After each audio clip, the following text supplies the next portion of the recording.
বন্ধুরা, আজকে আপনাদের বলবো অস্ট্রেলিয়ার সেই আশ্চর্য দেয়ালের গল্প, যা পৃথিবীর সবথেকে লম্বা তারের বেড়া হিসেবে পরিচিত। মাত্র 24টা প্রাণী থেকে শুরু হওয়া এক বিপর্যয় কিভাবে পুরো মহাদেশকে সংকটে ফেলে দিয়েছিল, আর সেই সংকট মোকাবেলায় তৈরি এক বিশাল বেড়া কিভাবে নিজেই নতুন সমস্যার কারণ হয়ে দাঁড়িয়েছিল, তারই সংক্ষিপ্ত কিন্তু রোমাঞ্চকর ইতিহাস জানাবো আজকের এই ভিডিওতে। তাই ভিডিওটা শেষ পর্যন্ত অবশ্যই দেখুন। অস্ট্রেলিয়ার একটা বেড়া কিভাবে গোটা দেশকে দুটো ভাগে বিভক্ত করে দিয়েছিল, সেটা জানার জন্য আমাদের 1859 সালে পিছিয়ে যেতে হবে। সেই বছর ইউরোপ থেকে কিছু মানুষ অস্ট্রেলিয়ায় বন্য খরগোশ এনে নিজেদের জমিতে ছেড়ে দেয়। তাদের উদ্দেশ্য ছিল শুধুমাত্র শিকারের আনন্দ নেওয়া, কিন্তু সেই ছোট সিদ্ধান্তই গোটা অস্ট্রেলিয়ার এক ভয়াবহ পরিণতি ডেকে এনেছিল। এই খরগোশদের সংখ্যা এত দ্রুত বাড়তে থাকে যে তা যেন এক জৈবিক বিস্ফোরণের মতো ছড়িয়ে পড়ে। একজোড়া খরগোশ মাত্র এক বছরে 30 থেকে 50টা বাচ্চা জন্ম দিতে সক্ষম। আরও ভয়ঙ্কর ব্যাপার হলো, এই বাচ্চারা 3 থেকে 4 মাসের মধ্যে নিজেরাই প্রজননে সক্ষম হয়ে ওঠে। এই দ্রুত বংশবৃদ্ধির ফলে মাত্র 10 বছরের মধ্যেই সেই 24টা খরগোশের দল কয়েক লক্ষতে পরিণত হয়।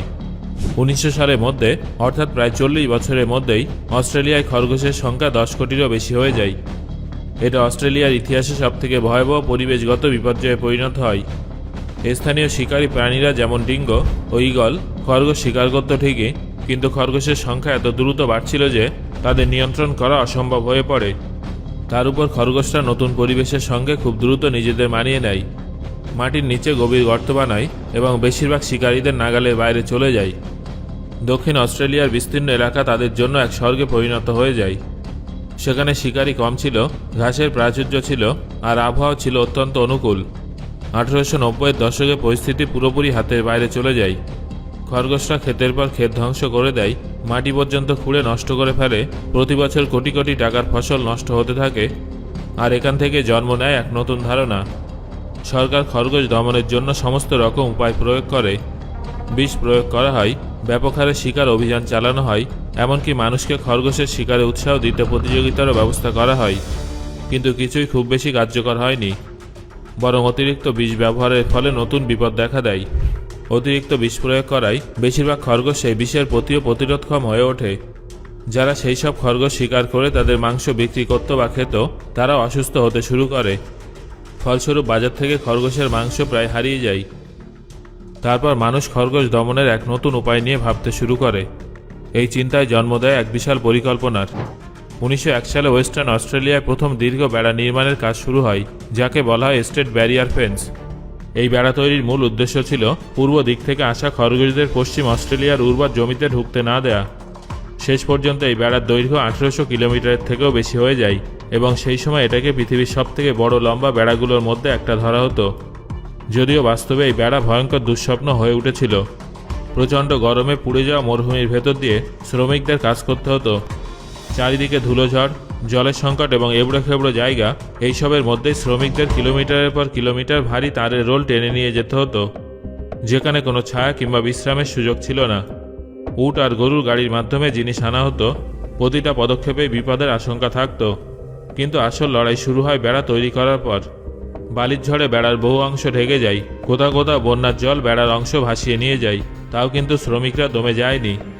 তারা দিনরাত এক করে কাজ চালিয়ে গেছেন, কারণ পিছিয়ে যাওয়ার মানেই ছিল আবার খরগোশদের আক্রমণ। এই প্রকল্পে খরচের পরিমাণও ছিল বিশাল। সেই সময়ের হিসেবে এর খরচ ছিল প্রায় 900 কোটি টাকার থেকেও বেশি, কিন্তু ফলাফল ছিল আশ্চর্যজনক। অবশেষে খরগোশের বিস্তার থেমে যায়। পশ্চিম অস্ট্রেলিয়ার কৃষকরা বহু বছর পর স্বস্তির নিঃশ্বাস ফেলেন। জমি আবার সবুজ হতে শুরু করে, চাষ থেকে কৃষকরা পুনরায় লাভ করতে শুরু করে। এই সাফল্যের পর সরকার কিন্তু এখানেই থেমে থাকেনি। 1920 সালের পর আরও বেড়া তৈরি করা হয়। এবার শুধু খরগোশ নয়, বরং ডিঙ্গোর মতো শিকারী প্রাণীদের হাত থেকেও গবাদি পশুকে রক্ষা করা ছিল এর প্রধান উদ্দেশ্য। ডিঙ্গো হলো অস্ট্রেলিয়ার বন্য কুকুর, যারা ভেড়া ও ছাগলের জন্য বড় বিপদ ছিল। শুনতে সহজ লাগলেও অস্ট্রেলিয়ার মতো দেশে পশুদের আটকাতে বেড়া বানানো মোটেও সহজ কাজ ছিল না। প্রায় 76 লক্ষ বর্গ কিলোমিটার জুড়ে বিস্তৃত এই দেশে জঙ্গল এবং মরুভূমির মাঝখানে সোজা বেড়া টানা ছিল একটা বিশাল বড় চ্যালেঞ্জ। শুরুর দিকে এই বেড়া শুধুমাত্র খরগোশ আটকানোর জন্য বানানো হলেও সময়ের সঙ্গে সঙ্গে এর ব্যবহার বদলে যায়। ধীরে ধীরে এটা এমনকি কিছু জায়গায় ক্যাঙ্গারুর নিয়ন্ত্রণেও ব্যবহার হতে থাকে।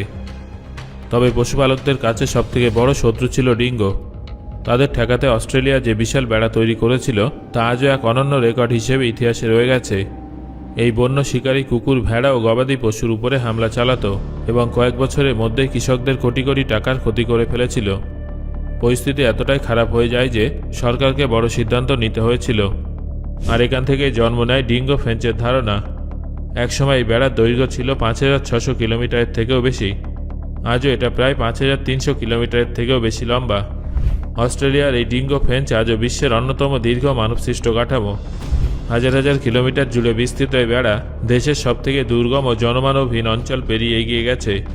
কিন্তু মজার ব্যাপার হলো, শুরুতে এর উদ্দেশ্য একেবারেই ভিন্ন ছিল।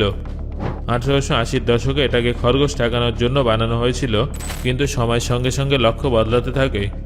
1900 সালের শুরুতে এই বেড়াটা নতুন করে নির্মাণ করা হয়। এর মূল লক্ষ্য ছিল ডিঙ্গোদের দূরে রাখা এবং গবাদি পশুদের নিরাপত্তা নিশ্চিত করা। ধীরে ধীরে এই বেড়া শুধু একটা কাঠামো নয়, বরং মানুষ আর প্রকৃতির মাঝে এক স্পষ্ট যুদ্ধ রেখায় পরিণত হয়েছিল। বেড়ার উত্তর পশ্চিম দিকে ডিঙ্গোরা মুক্তভাবে চলাফেরা করত, সেখানে পরিবেশ তুলনামূলকভাবে বেশি ভারসাম্যপূর্ণ ছিল। কিন্তু দক্ষিণ পূর্ব দিকে চিত্রটা একেবারেই উল্টো। যেখানে ডিঙ্গো নেই, সেখানে শেয়াল ও ফেরাল বিড়ালের সংখ্যা বেড়ে গেছে। তবে কৃষকদের কাছে এলাকা তাদের জীবিকা রক্ষা কবচ। যদি ডিঙ্গো এলাকায় ঢুকে পড়ে, তাহলে তাদের পুরো পশুপালন ব্যবসাটাই ধ্বংস হয়ে যেতে পারে। তাই 1950 সালের মধ্যে এই বেড়াটা শুধু একটা কাঠামো নয়, বরং এক প্রতীকে পরিণত হয়েছিল। বিজ্ঞানীরা নাম দেন দ্য ডিঙ্গো লাইন। কিন্তু এই রেখাটা রক্ষা করা মোটেও সহজ নয়। আজও বিশেষ টিম প্রতিদিন শত শত কিলোমিটার পথ পাড়ি দিয়ে এই বেড়ার প্রতিটা অংশ পরীক্ষা করেন। তবে পরিবেশবিদদের মতে এই বেড়া প্রকৃতির ভারসাম্য নষ্ট করে এবং এক ধরনের কৃত্রিম বিভাজন তৈরি করে। অন্যদিকে কৃষকদের দাবি এই বেড়াই তাদের জীবনের ঢাল। ডিঙ্গো ফেন্স সত্যি অস্ট্রেলিয়াকে দুই ভাগে ভাগ করে দিয়েছে। যখন অস্ট্রেলিয়া এই বেড়া তৈরির কাজ শুরু হয়, তখন প্রকৃতির কথা খুব একটা ভাবা হয়নি। তখন মূল লক্ষ্য ছিল অর্থনৈতিক ক্ষতি কমানো এবং লাভ রক্ষা করা। এই বেড়া আসলে এক বিশাল আর্থিক সিদ্ধান্ত ছিল, যাতে বন্য প্রাণীরা ফসল ও পশুপালনের ক্ষতি করতে না পারে এবং ভেড়া পালন শিল্প ধ্বংসের হাত থেকে রক্ষা পায়। শুরুতে প্রকৃতি রক্ষার জন্য নয়, বরং কৃষক ও ব্যবসায়ীদের স্বার্থ রক্ষার জন্য এই পদক্ষেপ নেওয়া হয়েছিল। 1907 সালের মধ্যে এর কাজ সম্পূর্ণ হয়ে যায়। কিন্তু সময়ের সঙ্গে সঙ্গে মানুষ আরও নতুন ও কার্যকর পদ্ধতি খুঁজতে শুরু করেন। এই ভাবনা থেকে 2010-এর দশকে কুইন্সল্যান্ডে শুরু হয় এক নতুন পরিকল্পনা, যার নাম ক্লাস্টার ফেন্সিং। আগে যেখানে একটা দীর্ঘ বেড়া পুরো সীমান্ত জুড়ে তৈরি করা হতো, সেখানে এখন কৃষকরা একত্রিত হয়ে নিজেদের জমিকে ছোট ছোট গ্রুপে ভাগ করে নেন। প্রতিটা গ্রুপ নিজেদের সীমানা ঘিরে শক্তিশালী বেড়ার নেটওয়ার্ক তৈরি করে, যা কয়েকশো কিলোমিটার পর্যন্ত বিস্তৃত। এর মূল লক্ষ্য ছিল বন্য কুকুর, ক্যাঙ্গারু ও অন্যান্য শিকারী প্রাণীদের বাইরে রাখা, যাতে ভেড়া পালন আরও নিরাপদভাবে চালু করা যায়। এই বেড়া শুধু তৈরি করেই ছেড়ে দেওয়া হয় না, এর ভেতরে মানুষ নিয়মিত বসবাস করে, কাজ করে এবং প্রতিদিন নজরদারি চালায়। তবুও তখন অনেকেই প্রশ্ন তুলেছিলেন, এত টাকা কি সত্যি সঠিক জায়গায় খরচ হচ্ছে? তবে সময়ের সঙ্গে সঙ্গে পরিস্থিতি বদলে যায়। গবেষণায় দেখা যায়, যেখানে ক্লাস্টার ফেন্সিং করা হয়েছিল, সেখানে গবাদি পশুর উপরে শিকারী প্রাণীর আক্রমণ প্রায় 90% পর্যন্ত কমে গেছে। পশুর স্বাস্থ্য মান উন্নত হয়েছে, ভেড়ার বেঁচে থাকার হার বেড়েছে, চারণভূমি আবার সবুজ হয়ে উঠেছে, মাটির অবস্থা উন্নত হয়েছে এবং যে সমস্ত কৃষকরা আগে প্রতি বছর ক্ষতির হিসাব করতেন, তারা এখন লাভ করতে শুরু করেছেন। সো বন্ধুরা, আজকের ভিডিওটা আপনার কেমন লাগলো সেটা অবশ্যই আমাকে কমেন্ট করে জানান। এই ঘটনার কথা কি আপনি আগে থেকে জানতেন, সেটাও আমাকে জানাবেন। ধন্যবাদ।